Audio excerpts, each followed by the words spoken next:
Okay, so I'm working here on this Open Solaris thing. I have all of those machines, and I need to set up a server with high availability. I'm really not sure how to do this. You know, let's see if there's anyone online. I think I might be able to help you with Hey, Nick! Hey. Oh, man. Hey. Whoa! So, hey, wait, So aren't you the guy that wrote the Open Solaris Bible? Yes, as a matter of fact, I did. Cool. I see you have a copy of it right here. Yes, I do. Yeah. So, does the Open Solaris Bible tells me how to do high availability stuff? It does. There's a whole chapter in there on high availability clusters. Excellent. So can you help me out this? Sure. You know, it's really good that you're actually thinking about high availability, because most people don't even think about high availability until it's too late. Right. Because, see, the thing you have to understand about availability is that people take availability for granted. And your users, your customers, they're going to expect your service. What kind of service are you doing? I mean, do you mean that when I'm doing here my web server and my application server here, don't they guarantee that things are going to run the whole time? Well, not exactly. Not exactly. See, the problem is, even if the software is 100% bug-free. Okay, that's my software. My software is 100% bug-free. Bug-free. Yeah. The problem is you've got physical components in there. You've got your physical machines that you're running it on. Okay. So I got my laptop right here. Can I run it on my laptop? Well, you probably wouldn't want to run a web server off of your laptop. Right. Okay. You know, that's probably not the best idea. You probably have a server though in the background. Yeah, we have a server back behind the screen right there. Yeah, and see that server, you know, it might be a good server. I'm sure it is, and it'll. It's a Sun server. So it's a great server. Excellent. But you know, it's got physical hardware components that are going to fail at some point. It will? You know? Oh yeah, that CPU is going to die sometime. Well, your disks are going to die at some point. My disk's gonna die? What? Your disk? Yeah. My disk's gonna die? Yeah, it is. Oh, come on. Your network card? They're right here. Aren't they very reliable? Yeah, well, nope. That disk. They died. See, that disk That's died. gone. That disk That's crashed. a gone disk. Yeah. You know, what about another disk that dies? Died. Okay. That disk is going to die too. Right. And you know, your network Can cards, you bring that back later on? Thank you. Your network cards, they're not going to live forever. My network cards. Yeah. I have some memory key cards here, not really network cards. Oh well, those, you know. Those aren't fail gonna too. live forever either. All right.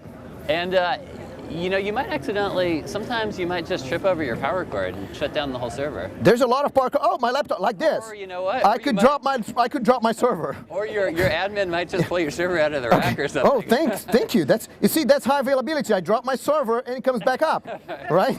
Isn't it good?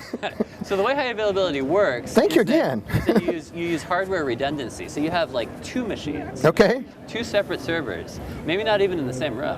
Whoa. And you run your web server and your application server. You run that on one of the machines. And then if that machine dies, then your web server and your application server, all your service, they'll automatically start up on the other server. That's cool. And then your customers won't even notice that there was a downtime. Aren't they going to know that there's another server that you're serving them? No, it's completely transparent to the client. Excellent. They don't even know that they're talking to a cluster. Something else fell off there. Yeah. That's okay. That's just a book. Yeah. I hope that's not my book. No, your book is right there on the shelf. That's good. Good. Yeah. So we have this open high availability cluster software that runs on top of Open Solaris. Okay. You see, and you can use that to cluster two or more physical machines to give yourself greater availability of the system as a whole. That's very cool. Yeah. And okay, so enough of the explanation. I got it. I got to do this. Okay. How do I do it? Okay, so can I just install package here in Open Solaris? Yeah, that's exactly how it works. So you install Open Solaris on both of your servers, and then you have to go to package.sun.com and you register. Package.sun.com? Yeah. Okay. You register for a certificate and a key, and then you have to set up your package authority. I'm sorry. Your publisher. Thank you. You have to set your package publisher to get to the HA cluster repository. Okay, HA cluster repository. Yeah. And how do I write cluster? HA-CLUSTER. Oh, there's a hyphen there. That's very complicated. Okay. Yeah. Thank you. And then you install the cluster packages. Okay. So you package install HA cluster full. Okay. On each machine. On both machines then? Both machines, yeah. You gotta have the software on both machines. Okay, cool. Yeah. I'm doing this right now. Okay, excellent. And then, and that's a pretty. Are you done? No, not yet. Okay, because It's downloading from the internet that now. would be a pretty quick network connection. All right. Okay. So once you've got that installed, then you run the SC install utility on one of the machines. SC install. Yeah, and that just walks you through the steps to configure your cluster. I can see the steps right here. Yeah, it'll ask you, you know, like what network cards you want to use for your private network, what networks you want to use for the public network, Right. and so on. And That sounds very cool. Yeah. Okay, so when you're done with that, take you a few minutes. Your servers are going to reboot once, and then you'll be ready to go. Oh, okay. You have to set up. You have to tell the cluster that you're running the web server and the application server. Yeah, I'm running. Can I run any application server? I have Glassfish here. You have Glassfish. Glassfish will work. Okay, yeah. perfect.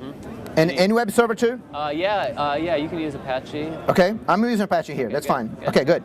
Yeah. That sounds good. Do you have a database too? MySQL. I got a database. Yeah, I have MySQL. Okay. Yeah, cool. So that'll work too. So this high availability thing is gonna work for the web server, the application server, and the database. Yes. Yeah, cool. Exactly. That's so cool. And you could run them all in the same cluster. In the same cluster. That means you could run you could run them each in separate zones if you wanted. On the zones. cluster. Yeah. Okay. Zones a different thing, right? Yeah. So zones are the operating system level virtualization Right. that we have in Open Solaris. Yeah. So they provide a secure and isolated container for running applications without the overhead of a full virtual machine. So there's a shared kernel, shared operating system kernel. That's very cool. So do I have to use zones for that? No, you don't have to use Okay. zones. You can just run them all. Okay, because I have two machines, right? So I can just run two machines. Yeah. Good. Yeah, Good. that's Okay. good. Yeah. Well, I think it's running. Okay.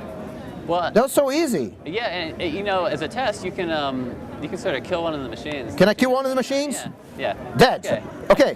One of the machines is dead. That's fine. And so now you can see that the web server and the application server and the database, they all failed over to the other machine. So I can't see anything because my laptop. It fell over to the other machine. Good. Yeah, Oops. exactly. Oh man. This whole thing about failing over, it's failing everything over here. Yeah, I guess so. All right. Failing over, not falling over. Falling. Okay. Yeah. I think I should do something so this laptop comes back up immediately. Yeah. Okay. Good. Okay, so you're all set, I think.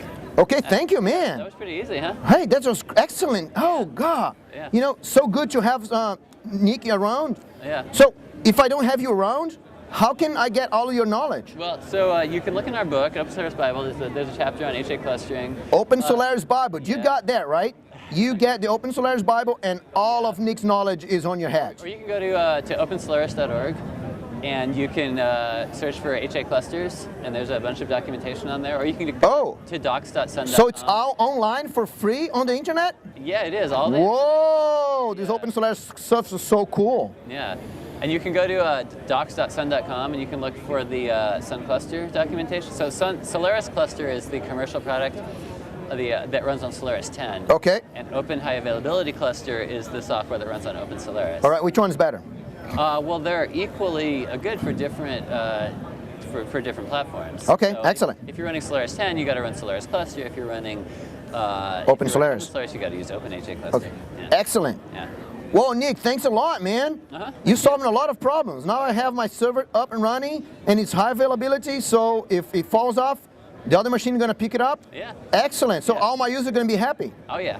Excellent. And you're not going to get paged in the middle of the night to come fix stuff. Thank you very much. Yeah. All right, thank you. Thanks a lot, man. I'll see you around. Thanks for stopping by my office. Whoa. You see, the cool thing about working in a virtual office is that you find these cool people every time. All right. So I think I'm going to check out with my server room over there, and I'll come back here later. Thanks a lot, guys. See ya.